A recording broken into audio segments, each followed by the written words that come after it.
This Freelander has already had more than 60,000 rand thrown at it before it came to me. New in-tank fuel pump, new EGR valve twice, and reconditioned injectors from Bosch. And it still doesn't start.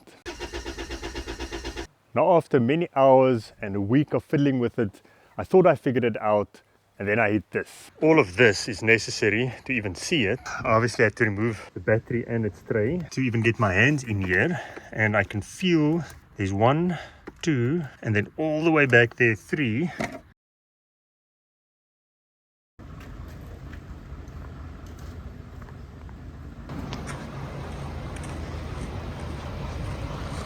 So this Freelander was just dropped off here. It's a viewer's car who contacted me through someone else after hitting a dead end with 3 separate mechanics over 6 months. He bought this 2013 Freelander SD4 last year in July. He drove it for a month. It ran perfectly well. He replaced the front suspension, did full service, and he was very happy with the car until it started going into limp mode after 50 to 100 kilometers. The first guy that had a look at it replaced the low pressure pump in the tank, which basically just pumps the fuel from the one side of the tank to the other side. That didn't make a difference. Then it went to a different mechanic who had it for 4 months. He replaced the EGR with a second-hand valve, and eventually with a new one. That didn't work. And then it was towed to someone else who said they have experience with these cars. They replaced all 4 injectors with Bosch certified injectors. The coding wasn't done, and since then the car has stood still, and he was at his wit's end and reached out to me. I told him I'm not a mechanic, but I'll take a look, and this is the process. So the first thing I just want to check is the condition, well, the state of charge of the battery, 12.3. So we're not going to start diagnosing until this is properly charged. Got the C-Tech hooked up, and then tomorrow we can start scanning for fault codes and see what we're dealing with. So there's a few fault codes. Fuel rail system pressure too low, so that makes sense.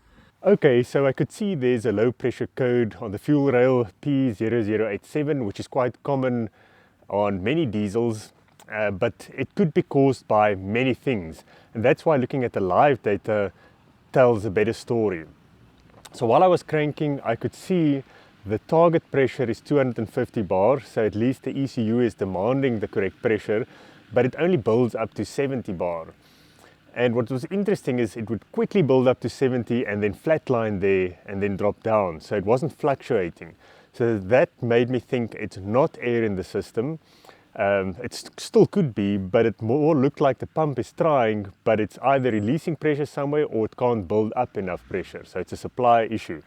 And then I noticed there's no diesel in this car, like nothing. And I know for a fact that these Freelanders, you can't run them empty. They actually go into limp mode when they get close to empty. There's a whole series of stuff that happens before, and it's to protect the system, the injector pump. So first port of call, get diesel in it. Flip. If that is the solution, I'd laugh my... I filled it up with diesel, and then I noticed there's a massive leak where the original pump in the tank was replaced. The seal at the sender unit at the top was leaking, and that made me think maybe there is air sucking in. It doesn't make sense that it'll suck in from there into the line, but anyways, I went to the filter housing. I put a rag here around this bleed screw and cycled the ignition on, and when I turned this open, it squirted diesel all over the place. So at least there's no air in the system and diesel is getting to the filter. That's this whole plastic thing. So that eliminated air in the system, at least up to that point. I decided I'm going to code the injectors because I know all 4 injectors were replaced with Bosch certified injectors, and it hasn't been done. Luckily, the compensation codes are easily readable on top of the injectors without removing anything. I first plugged in the XTool 5DS and that wouldn't work, and then used the top-down RTDiag Pro 600, and it was super easy to code the 4 injectors. Okay, they're all correct. Okay, injector coding is done. It's not that. It was a long shot, but it needs to be done anyways. but the rail pressure is still only 70 bar, and it needs to be about 250 as far as I understand. The engine RPM goes up, so that's fine. So next I think we need to unplug the suction control valve under that pump there. Now, the problem is it's underneath the pump and there's no way getting your hands in there. I removed the wheel and hopefully we can reach it from under there. There was the plug, so I'm going to unplug it, and hopefully this is default open, which will increase the rail pressure, and that will at least tell us whether that volume control valve is not working. Okay, so with the glove I managed to get the connector off. I sprayed it with contact cleaner last night, and that worked a treat because I'm always scared I'm going to break them. So now I'm going to plug in the scan tool and see if we can get a different pressure than 70 bar.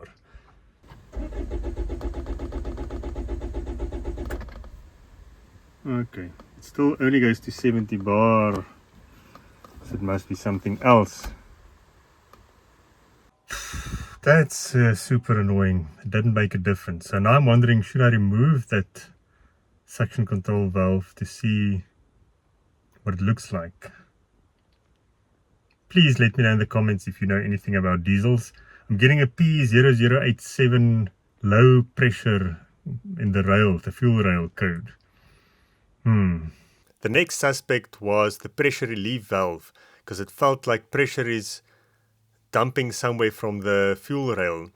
Now I unplugged the pressure relief valve and the pressure immediately dropped to 6 bar from 70. So that suggests it's electronically controlled and normally open during cranking. But I wanted to see if diesel is leaking out. So I connected a clear hose and stuck it in a yogurt jar and cranked the engine, and nothing leaked out there. So I know the pressure relief valve is not leaking. Okay, one thing we've seen now is the pressure relief valve is totally fine. There's not even a drop that came out of there. So it is holding pressure there. But from this T-junction, which comes from the injectors, the injector leak off, and then the pump return line, from there it's quite a bit of fuel. That's probably about 50 to 100 milliliters after 4 seconds of cranking. Now this made me think one of the injectors is leaking, because they did replace the injectors, and the driver that dropped off the Freelander mentioned something about cylinder 2. So I expected one of the injectors leaking excessively. So I unplugged the return line connectors, attached clear hoses to each injector, and cranked the engine to see.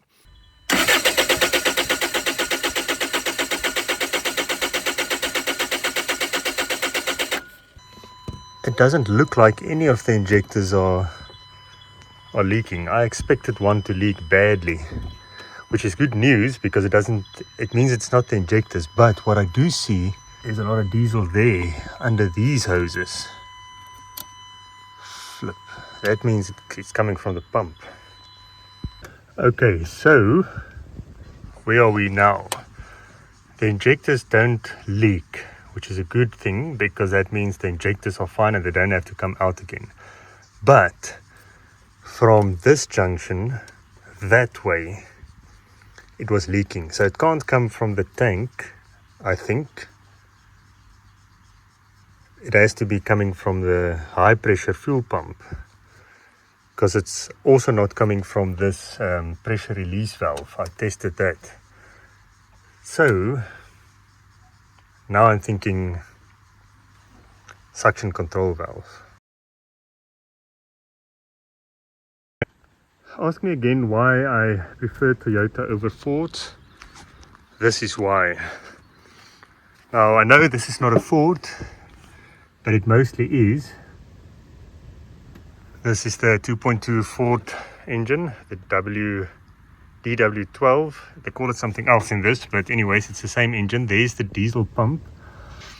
And to get to the last suspect, the last remaining suspect for the low fuel rail pressure, the suction control valve that lives under that pump.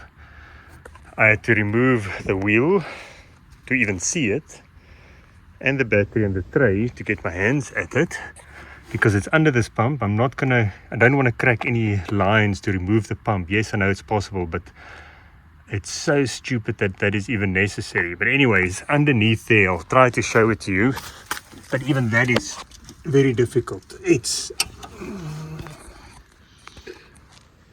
that black thing there with the plug on it. Now